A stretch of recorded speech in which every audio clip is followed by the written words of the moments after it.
Hello guys and welcome to episode 12 of our 2021 Factorio Beginner's Guide. So in last episode we showed you about how to do basic oil refinery. If that was too quick and too fast for you, then I do apologise. Please do let me know and I'll try and give you a bit more insight into the oil. I am going to do a few episodes where we cover advanced oil, but it will be after you've got the blue science researched up. So to cover off a few things which I said I was going to show you, this item here you can make from the very beginning of the game pretty much. It's in your weapons tab. It's called a radar. So pretty much like very early on, like at this stage in the game, if you've been watching all the series, you'll be able to make it. So what a radar does, so a radar gives you visuals on the map. So it allows you to see on the map more. So yes, you have to still go and discover the areas. So anything that's blacked out on the map, you still have to go and discover it.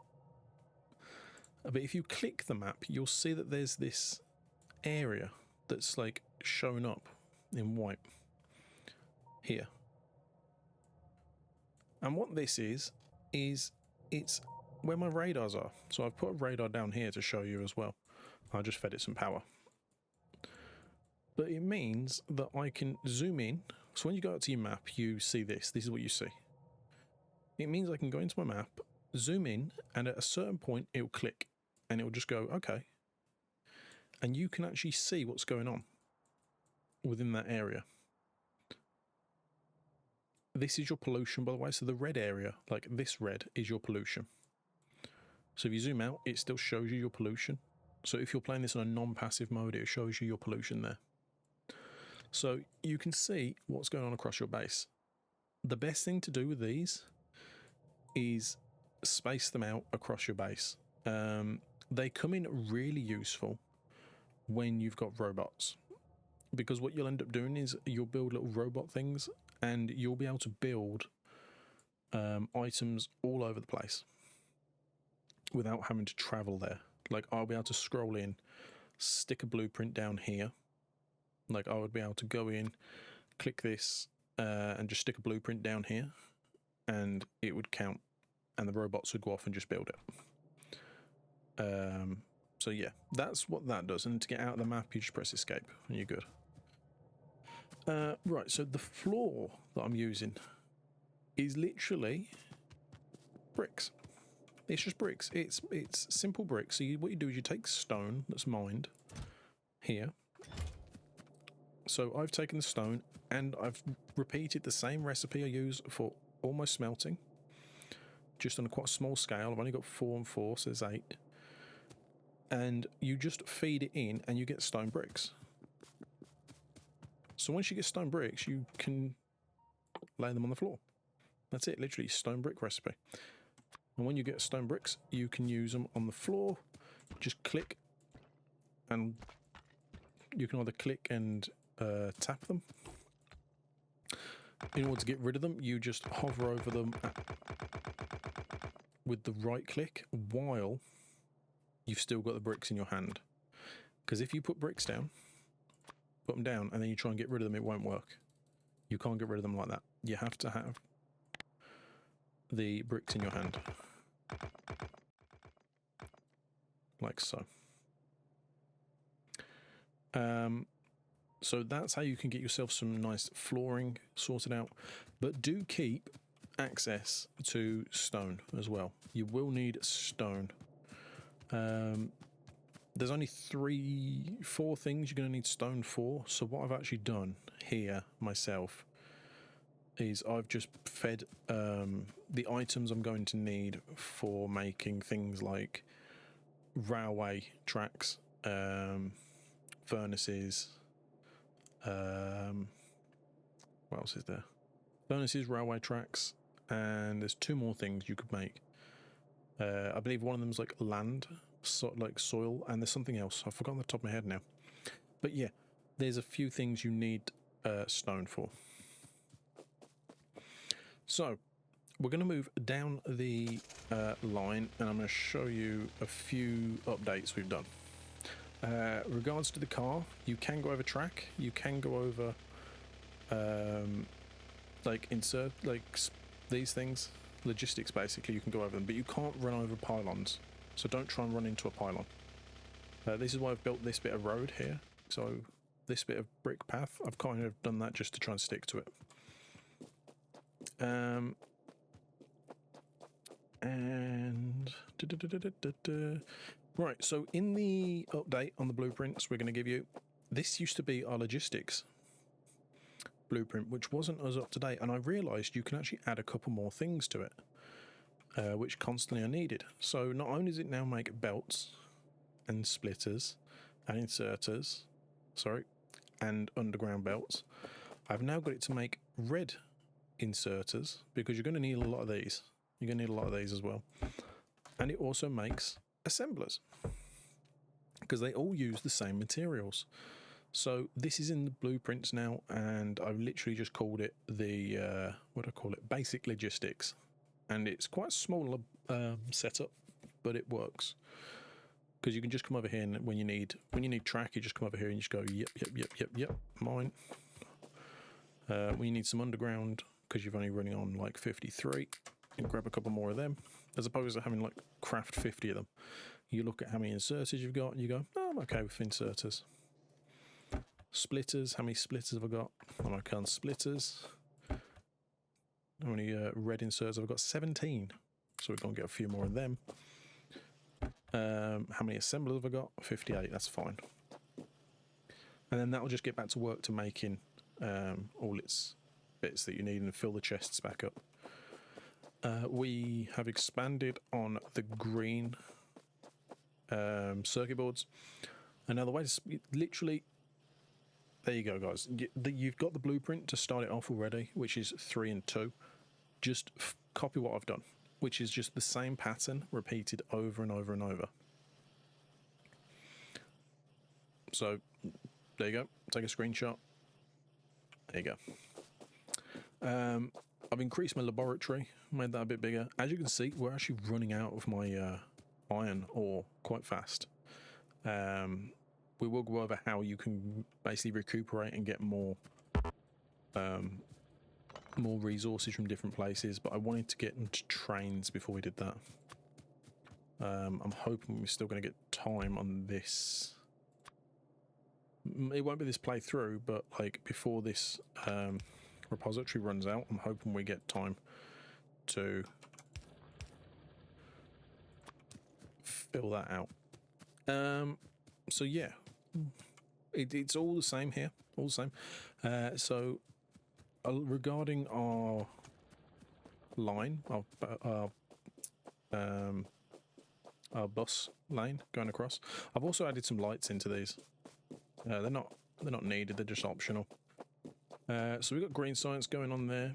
Engines is going to be something that you're all going to want, because you're going to want to have a car. I guarantee it, you're all going to want to have a car. And you'll have to go and research the car, which will be very early on in the stages. All you got to do is do yourself some logistics and get yourself engines, and then you can do your car. It's a red and green science. I would suggest that it's basically go ahead and just queue up every science that is in, say, red and green. It's early game. Just queue them all up and just let them go, because you're producing them non-stop. You might as well just use them. Start researching everything.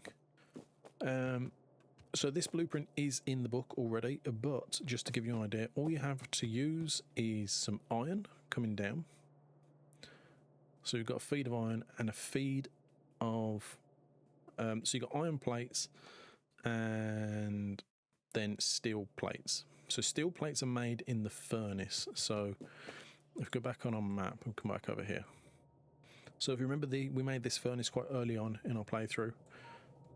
This is because I knew they were going to be needed at this point. So you make your engines, because you need engines for a few things. So you literally take a feed of steel, add it to copper. So it's steel that's gone back through another furnace process. So you take your steel going down, and you make some factories that make steel pipes and steel cogs. So you can do that in the same little square there. And what you do is you just put one on one side of the track and then the other on the other side of the track, like so, and run it down one side. And then you get your steel on the other side and run that down. I've upgraded my power supplies now, so I can use medium-sized electrics. I'm pretty sure you'll get onto that as well. If you're upgrading everything within red and green, you'll get this. So you can make your power supplies either like this, or you can just use these ones. It doesn't matter, as long as you supply everything with power, it's fine. You just need red inserters and yellow inserters because you need to reach across a lane. Because obviously the red inserter only reaches from the lane, it skips a lane and then puts it in. So the red inserter's going out, and then you've got your engines coming out. Now, I've done quite a lot. And the reason I've done quite a lot is because when you look at how long engines take, they take 10 seconds to craft each. So they take quite a while to craft each. So we built a lot of assemblers. And then we actually keep that on our bus lane. So we added that onto the bus lane because of it's going to get needed. And the next major one was red circuit boards that is needed. Once you have got steel though, your engine, sorry, once you've got engines, you've got 8 of them, you can just go and literally pick up 20 steel off your track and 20 like 20 iron and however many steel it is. How many steel is it? 5 steel. So it's basically nothing. You can pick that up off the track and literally just make your car. And then all you have to do with your car is feed it some kind of fuel. So if you just carry around fuel, it's got a massive area for storing stuff as well, by the way. So if you've got loads and loads and loads of spare things on you, you can just chuck it in here for now. Or say you're going off to a particular place and you know you want to start building a base, you can take the things with you. So that's your car then. Then you've got a car, and to get into a car, you literally go up to it, press enter, press W to go forward, and then it's just the side keys to turn. Like so. If you're playing on non-passive mode, obviously you can feed this with some bullets. So the car then has bullets, and while you're inside it, you can press spacebar, like so, and you can actually see the little gun on top of it. It does move around. So what that will do is that will shoot anything that was in radius of it. So if you're going around driving the car in passive mode and you've got bullets in it, don't press the spacebar. Whatever you do, don't push the spacebar. The next thing I kind of want to show you is how to make red science. It is really simple when you get to this point. If you've got your oil sorted, great, because of what you can do is you just take your plastic feed coming down. This again is another blueprint that's in the book, which is going to be in the description down below, and also on the Discord. And I'm building a website at the moment so you can keep up to date with everything, because a lot of these I want to break down and give you a lot more information on. So you can use your copper here. I made 6 of them because this uses quite a lot of copper, so I made 6 here, which basically you only need 1 inserter going in and 2 coming out, because it makes a lot of copper per one. You just connect them 2 up here, and they go down in a vertical line down the center. You bring in some green circuit boards and some plastic, and they can go either side, so they can follow the same track going down. And much like you did with your engines, you just need a red and a yellow inserter into each assembler, and then 1 coming out onto each side. Use an underground belt, pass them together so they connect, and then you can just take it back up onto the bus lane. This is key. You need to keep your red going, because red circuit boards get used an awful lot. from this point on in the game. So if there's any confusion on that, guys, please do let me know. We're going to end this episode here because I'm trying to keep these short and brief, and let you guys basically play the game, do a bit of research on here, play the game, do a bit of research on here. But again, guys, please give it a subscription, give it a thumbs up. Any comments, please leave them down below. Description has the Discord link, has my Twitter, has everything in it. So feel free to use them as well. The community is here to support everybody. Next episode, we are going to look at how you make your blue science, how you make ammo and things, which will then lead on to the black science. And then we'll have 4 different sciences going at the same time, completely automated. So thank you so much for watching, guys, and I'll catch you next time.